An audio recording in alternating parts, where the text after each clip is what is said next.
बेटियां बोझ नहीं होती। रिया सुनो, तुम कहीं नहीं जा सकती हो। इस घर से मेरे बिना तुम्हारा वजूद क्या है। तुम इतनी सी बात का बतंगड़ बना रही हो। रिया के पति राजन ने कहा।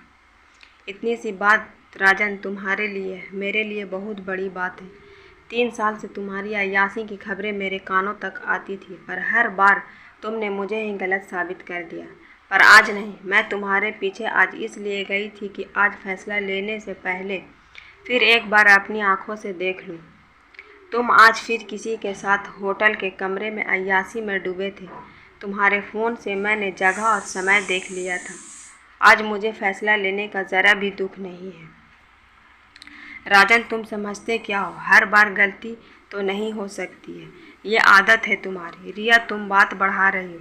घर छोड़कर कहाँ जाओगी? मायका, वहाँ से 4 दिनों में वापस भेज देंगे। रिया, जहाँ जाना है जाओ, लौट कर यहीं आओगी।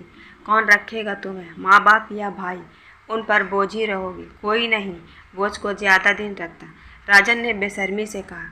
नहीं राजन, बोझ तो तुम बन गए हो मेरे लिए, जिस बोझ को मैं ढो रही थी। पर अब नहीं, अब मैं ये बोझ नहीं ढो सकती। मैं हमेशा के लिए जा रही हूँ। रिया ने अपना आखिरी फैसला सुनाया। रिया, मैं बोल रहा हूँ, तुम नहीं जा सकती।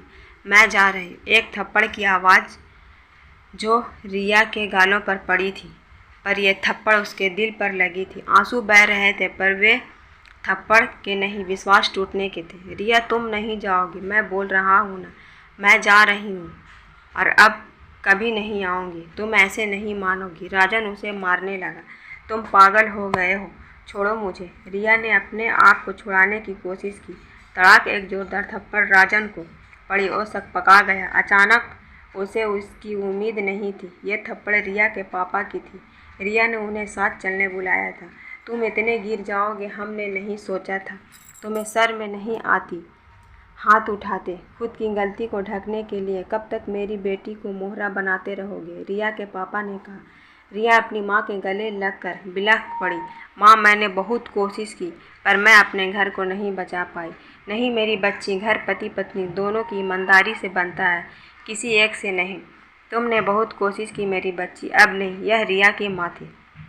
मैं किसी पर बोझ नहीं बनना चाहती माँ, भैया भाभी या आप लोगों पर भी नहीं। रिया ने रोते हुए कहा। तू बोझ है हम सब पर। किसने कहा? बेटी है तू मेरी, कलेजे का टुकड़ा है तू मेरा।